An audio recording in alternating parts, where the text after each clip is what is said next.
रात के ठीक 12:48 हुए थे। पहाड़ी के ऊपर खड़ी वो पुरानी हवेली, चारों तरफ घना कोहरा था। हवेली की टूटी खिड़कियों से आती हवा की सीटी जैसे किसी की चीख में बदल रही थी। तभी अचानक एक बंद दरवाजा अपने आप खुला और अंदर से किसी औरत की धीमी आवाज आई, मत आओ, यहां कोई नहीं बचा। लेकिन उस आवाज को सुनने वाली रिया शर्मा रुकने वालों में से नहीं थी। वो दिल्ली की एक क्राइम रिपोर्टर थी और आज उसकी जिंदगी की सबसे बड़ी खबर इसी हवेली में छिपी थी।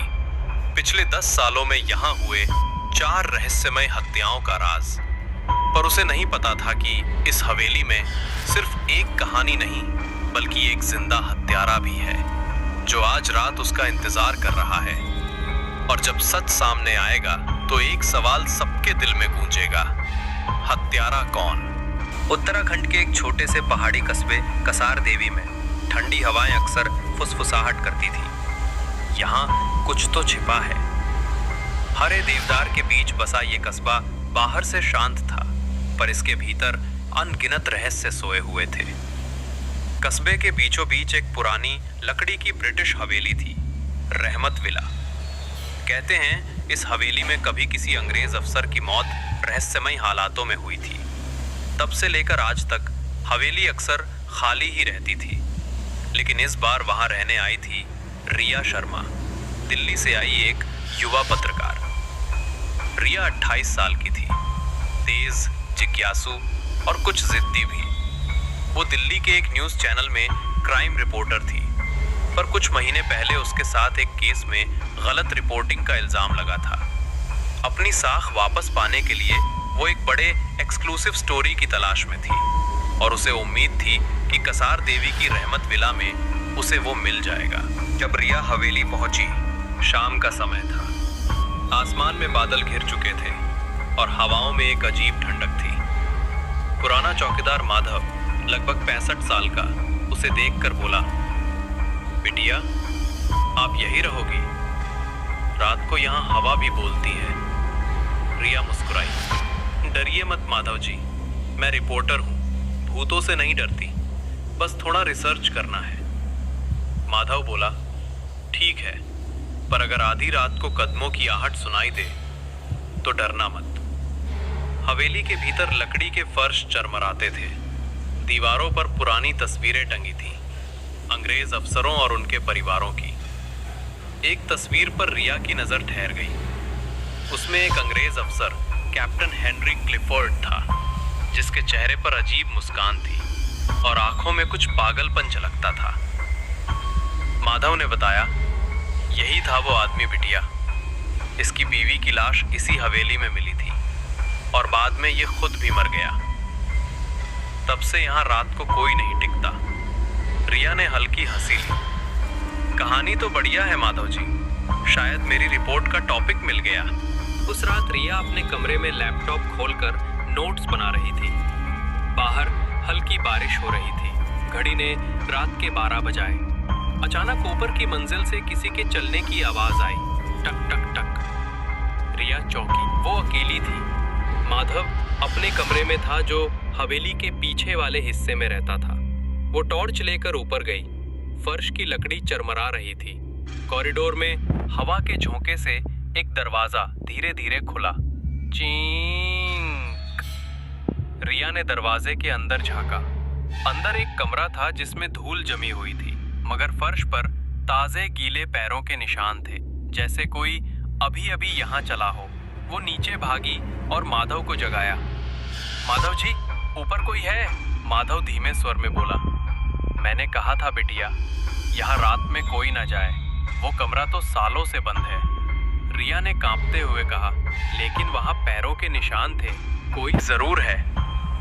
माधव ने उसकी बात टाल दी, सुबह देख लेंगे। लेकिन रिया को नींद नहीं आई।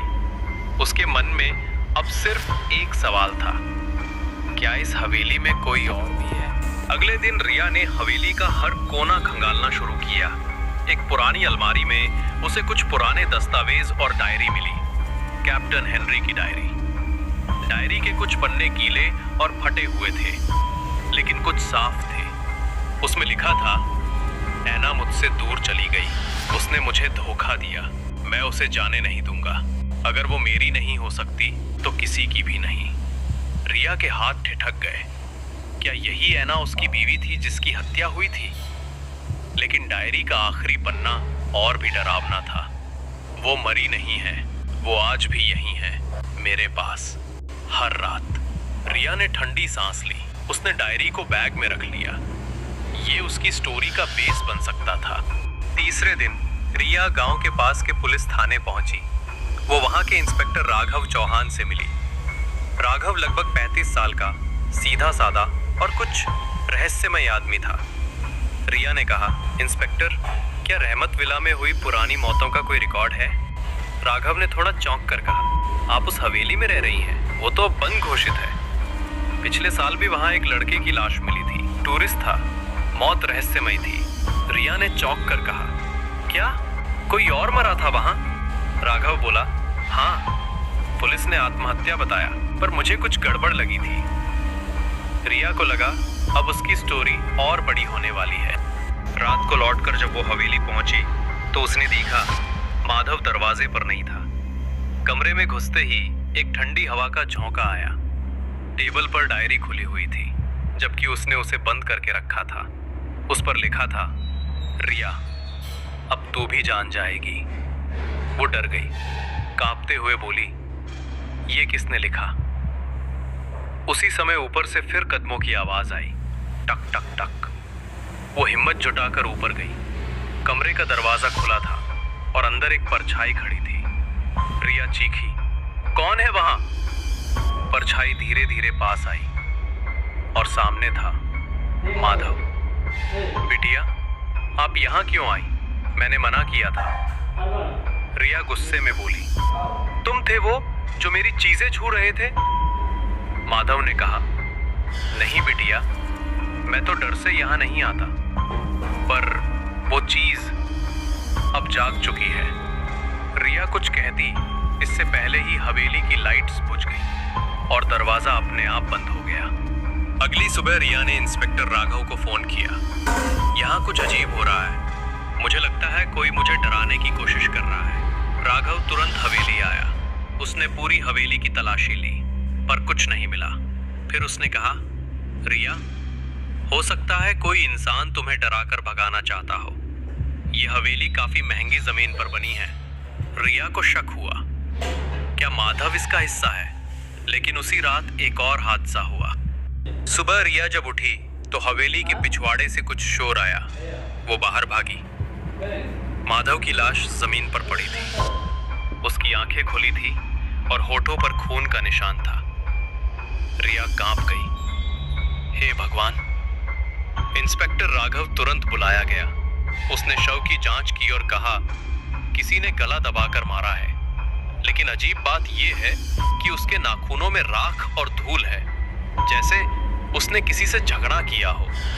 रिया के मन में तूफान था। क्या सच में हवेली में कोई हत्यारा है या कोई आत्मा? रिया ने फिर डायरी पढ़नी शुरू की। इस बार एक पन्ने में कुछ लिखा था जो पहले नहीं दिखा था। जो मेरी मौत की वजह बना वो यहीं छिपा है, उस कमरे के नीचे। वो अब भी सांस ले रहा है। रिया ने सोचा, कमरे के नीचे मतलब बेसमेंट? उसने टॉर्च ली और हवेली के नीचे के पुराने तहखाने का दरवाजा ढूंढा। वहां मिट्टी के नीचे एक जंग लगा हैंडल दिखा। जैसे ही उसने खींचा, दरवाजा घर्र की आवाज से खुला। अंदर घुप अंधेरा था। दीवारों पर पुरानी ईंटें और जाले लटके थे। वहां उसे कुछ लकड़ी के बक्से मिले और एक पुराना कंकाल। लेकिन सबसे हैरानी की बात, कंकाल के पास एक आधुनिक जूता पड़ा था, नए डिजाइन का। रिया सिहर उठी। ये तो अभी का है, पुराने जमाने का नहीं। रिया ने राघव को बुलाया। दोनों ने तहखाने की जांच की। राघव बोला, रिया, मुझे लगता है कि ये किसी हालिया मर्डर से जुड़ा है, शायद वो टूरिस्ट वाला केस। रिया ने कहा, और माधव की मौत, वो क्यों मारा गया? राघव बोला, क्योंकि उसने कुछ देखा होगा, किसी को पहचाना होगा। रिया ने धीरे धीरे कहा, तो हत्यारा अब भी जिंदा है। उस रात रिया ने अपने कैमरे हर कमरे में छिपा दिए। उसे यकीन था कि जो भी हत्यारा है वो फिर आएगा। रात के 2:15 ऊपर वाले कमरे से फिर आवाज आई। रिया ने कैमरे में देखा कोई आकृति नीचे आ रही थी। रिया ने दरवाजा खोला और सामने था इंस्पेक्टर राघव। राघव, तुम यहां क्या कर रहे हो? राघव ने ठंडी मुस्कान दी।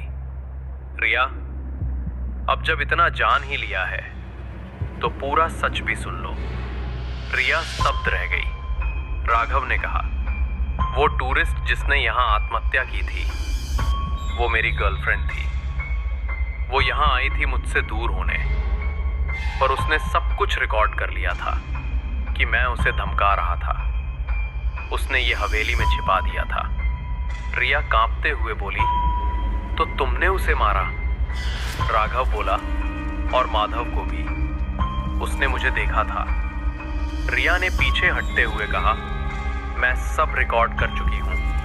राघव ने हंसते हुए कहा, रिकॉर्डिंग से पहले बचना जरूरी है। वो आगे बढ़ा, लेकिन तभी पीछे से एक जोरदार आवाज आई, धड़ाम। छत से एक लकड़ी का बीम गिरा और राघव उसके नीचे दब गया। रिया ने कांपते हुए देखा।